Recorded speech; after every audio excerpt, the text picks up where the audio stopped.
وأشهد أن محمدا عبده ورسوله صلى الله عليه وسلم وعلى آله وأصحابه أما بعد فيا عباد الله أوصيكم ونفسي بتقوى الله فقد فاز المتقون وقال الله تعالى في القرآن الكريم أعوذ بالله من الشيطان الرجيم حافظوا على الصلوات الوسطى وقوموا لله قانتين وقال رسول الله صلى الله عليه وسلم الصلاة عماد الدين من حفظها فقد حفظ دينه ومن ضيعها فهو لما siwa'adiya.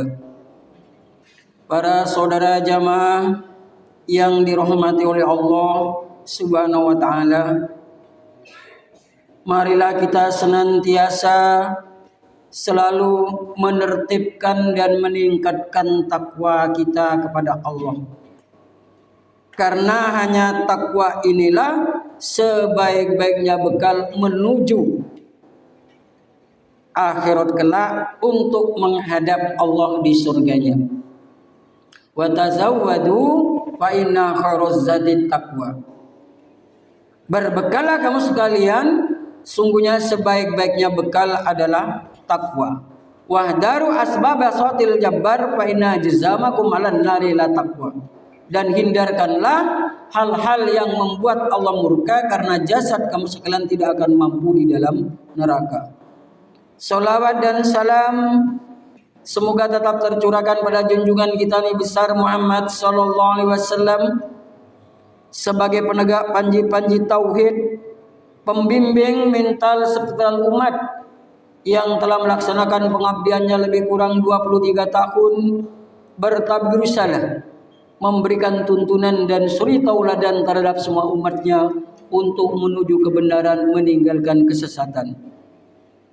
Para saudara jamaah yang dimuliakan oleh Allah Subhanahu wa taala,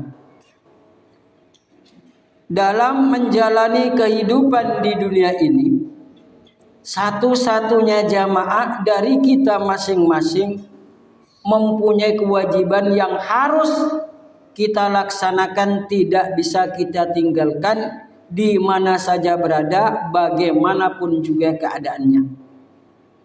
Kewajiban tersebut adalah beribadah kepada Allah Subhanahu wa taala. Wa ma khalaqatul jinna wal insa illa liya'buduni. Tidak aku jadikan jin dan manusia hanyalah semata-mata untuk beribadah kepadaku Allah. Pada hakikatnya kita hidup di dunia ini hanyalah untuk menghambakan diri, mengabdikan diri, beribadah kepada Allah Subhanahu wa taala. Kewajiban tersebut adalah menertibkan dan meningkatkan ibadah sholat 5 waktu. Karena sholat ini merupakan suatu tiang dari agama. Agama tersebut bisa berdiri dengan tegak itu karena sholat. As-sholatu imaduddin man hafidah faqad hafidah dina wa man dayaha fa huwa lima siwa'adiya. Sholat adalah tiang agama. Barang siapa yang menjaga pada sholatnya berarti menjaga pada agamanya. Barang siapa yang telah menyia-nyiakan pada sholatnya, maka selain dari sholat akan tersia-siakan. Para ulama berpendapat yang menyia-nyiakan sholat, kalau disuruh sodako itu pasti susah keluarnya. Dia sudah tidak akan berpuasa lagi, karena sholat sudah tidak dikerjakan. Sudah susah sekali diajak untuk berbuat kebaikan. Maka kita sebagai orang iman, orang yang telah dipilih oleh Allah, orang yang telah diberi hidayah Allah, hati kita itu tergerak dengan sendirinya untuk menghadiri ibadah pada hari ini. Tanpa gerakan dari hati kita, Allah yang menuntun kita, Allah yang memberikan kemampuan pada kita, maka kita tidak akan bergerak. Karena apa? Kita istiqomah, rutin di dalam melaksanakan sholat 5 waktunya. Dan sholat inilah yang pertama kali nanti yang diperhitungkan di hari kiamat di hadapan Allah. Awwalu ma yuhasabu yaumal qiyamatil abdi as-sholat. Pertama kali nanti yang diperhitungkan, yang dihisab di hari kiamat seorang hamba adalah sholat. Faman sholaha sairil amal. Maka barang siapa yang baik sholatnya, maka baiklah seluruh amalnya. Kalau sholat kita sudah tumakninah, sholat kita sudah istiqomah, sholat kita sudah rutin, maka yang lain sudah tidak diperhitungkan oleh Allah Subhanahu wa taala. Langsung masuk ke dalam surga, melewati jisru jahanam. Jisru jahanam adalah jembatan yang membentang di atas neraka jahanam, itu seperti kilat. Ada yang seperti lari sprint, ada yang seperti lari 300 meter, ada yang seperti maraton, ada yang jogging, ada ngincik-ngincik, lari-lari kecil, ada yang berjalan, dan ada juga yang sampai ngesot, berjalan dengan pantatnya, akhirnya juga sampai ke dalam surga. Ini semua dilihat oleh Allah, dinilai dari kualitas ibadah sholat 5 waktu kita. Faman fasada sairil amal. Maka barang siapa yang rusak sholatnya, maka rusaklah seluruh amalnya. Kalau sholat kita sudah tidak tumakninah, sholat kita cepat sekali. Kalau sholat kita sudah tidak istiqomah, sholat kita jarang-jarang, kadang sholat, kadang tidak, maka rusaklah semua amalan kita. Namun di sini Allah masih memberikan kesempatan, masih memberikan kebijakan, yaitu memerintahkan kepada malaikat, unduru hal tajidu ala abdina nafila. Wahai malaikat, lihatlah apakah hamba-hambaku itu masih mempunyai amalan-amalan sunnah. Maka amalan-amalan sunnah inilah yang akan menyempurnakan terhadap sholat wajib yang telah disia-siakan. Kalau kita sering sholat duha, kita sering sholat tahajud, atau sering sholat rawatib setelah sholat wajib, maka inilah nanti yang dipilih oleh Allah menyempurnakan. Ada yang sering puasa sunnah, puasa 3 hari. Puasa 3 hari itu adalah puasanya Nabi Ibrahim, tanggal 13, 14, 15 di zaman Nabi Ibrahim. Ada puasa Senin Kamis. Senin Kamis itu adalah puasanya Rasulullah SAW. Jadi ketika ditanya, wahai Rasulullah, kenapa engkau berpuasa di hari Senin? Saya berpuasa di hari Senin karena saya lahir di hari Senin. Maka Rasulullah berpuasa di hari kelahirannya, bukan berhura-hura. Kalau di hari Kamis adalah Allah memberikan pengampunan pada semua umat Islam, kecuali orang yang syirik kepada Allah Subhanahu wa taala.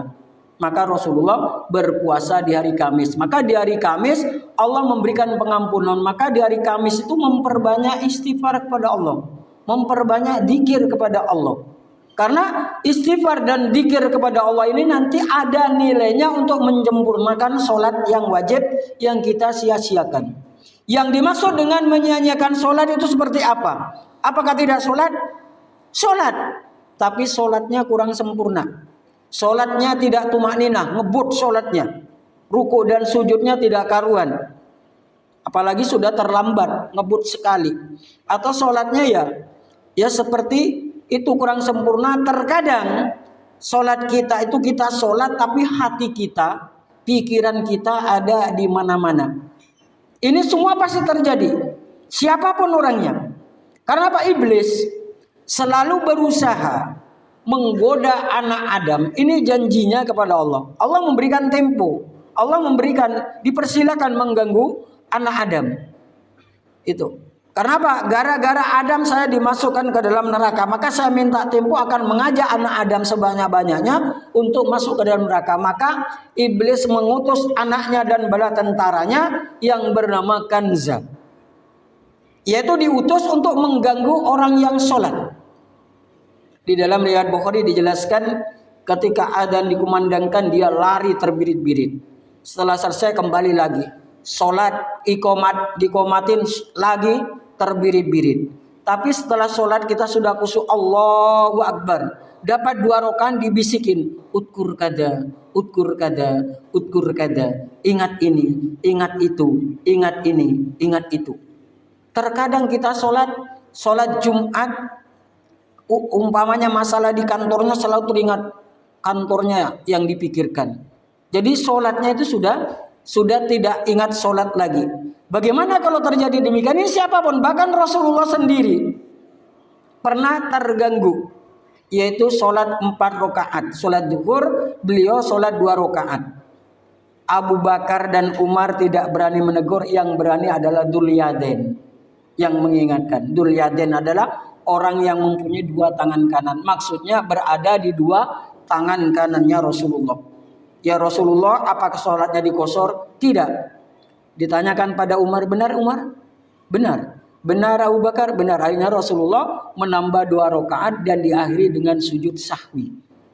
Jadi kalau kita lupa sholat, kita umpamanya sholat maghrib 3 rakaat, kita sholat 2 rakaat, terus setelah itu ingat kita, tadi saya kayaknya sholat 2 rakaat, langsung ditambah 1 rakaat. Umpamanya sholatnya di masjid, umpamanya sholatnya di rumah. Kalau di masjid berjamaah tidak mungkin, tapi kalau di rumah terkadang begitu, lupa dalam sholatnya, maka ditambah sujud 2 rakaat, itu namanya sujud sahwi. Dan di sini menurut Imam Syafi'i tetap membaca tasbih, tapi menurut Imam Malik tidak membaca apa-apa. Ini sama benarnya, tidak usah diperdebatkan, karena semua ada dalilnya masing-masing. Kalau diperdebatkan lama, tidak sholat-sholat. Maka dari itu mari, kita ini adalah orang yang telah dipilih oleh Allah, orang yang telah diberi hidayah oleh Allah. Mari kita nanti setelah pulang dari sini, kita introspeksi diri kita masing-masing. Bagaimana sholat 5 waktu saya? Sudah tepat waktu atau tidak? Sudah tertib atau tidak? Kalau kita tertib, pasti insya Allah akan meningkat. Kalau kita meningkat, maka Allah akan mengampuni dosa-dosa kita. Allah cinta pada kita. Yuhibbu lakum wa yaghfir lakum dzunubakum wallahu ghafurur rahim. Apabila Allah telah cinta pada kamu sekalian, maka Allah akan mengampuni dosa-dosa kamu sekalian, dan insya Allah mati sewaktu-waktu kita akan dimasukkan dalam surga. Kenapa? Kita telah diberi hidayah, dipilih oleh Allah menjadi orang Islam. Ini merupakan suatu pilihan. Maka Allah memerintahkan wala tahinu wala tazanu wa antumul a'launa in kuntum mu'minin. Jangan kamu hina, jangan kamu bersedih, karena kamu adalah orang yang mulia apabila kamu sekalian itu adalah orang yang beriman. Kita ini adalah orang yang beriman, berarti kita mulia di sisi Allah Subhanahu wa taala. Umpama miskin di dunia, paling miskinnya polnya itu 60-70 tahun. Setelah itu, setelah meninggal tidak miskin lagi. Yang paling parah, kalau miskin di dunia, miskin juga di akhirat. Maka kalau kita miskin di dunia, kita tingkatkan ibadah kita, sehingga di akhirat kita mendapatkan pahala yang banyak. Karena yang menentukan sholat adalah, menentukan surga dan neraka itulah adalah sholat dari kita masing-masing. Mari saya mengajak di sini, kita berusaha selalu sholat 5 waktunya bisa tepat waktu dan tertib. Dan dengan tertib, maka akan dengan sendirinya ibadah kita akan meningkat, dan Allah akan memberikan jaminan pada kita masuk ke dalam surga. Jaminannya terdapat di dalam surat An-Nisa ayat 13. Wa may yuti'illaha wa rasulahu yudkhiluhu jannatin tajri min tahtiha al-anhar khalidina fiha wa dzalikal fawzul adzim. Barang siapa yang taat Allah dan taat Rasulnya, maka Allah akan memasukkan ke dalam surga. Keadaan dalam surga mengalir beberapa sungai, demikian itulah merupakan suatu keuntungan yang sangat besar. Kita menatapi agama Islam ini akan meraih suatu keuntungan yang sangat besar. Apa untungnya? Berdasarkan sabda Rasulullah SAW, qad aflaha man hudiya ilal Islam wa rasul kafafa wa qani'a bi. Sungguh beruntung orang-orang yang hatinya telah ditunjukkan ke dalam Islam dan mau menerima kebenaran Islam, maka Allah akan mencukupkan rezekinya dan akan diberi hati yang qanaah. Hati yang qanaah, hati yang selalu menerima, bersyukur terhadap apa yang telah diberikan oleh Allah Subhanahu wa taala. Yang terakhir dari saya, marilah kita tingkatkan kualitas keimanan dan ketakwaan kita kepada Allah, sehingga dari waktu ke waktu keimanan kita semakin meningkat, yang padanya Allah semakin cinta pada kita, dan sewaktu-waktu kita meninggalkan dunia ini, Allah akan memasukkan dalam surga. Semuanya dari Allah, kita kembalikan pada Allah. Barakallahu fiikum wa nafa'ani bima fihi minal ayati wa dzikril hakim. Innahu ta'ala jawadun karim, malikum bararrahim, wa nastaghfirullah innahu wal ghafurur rahim.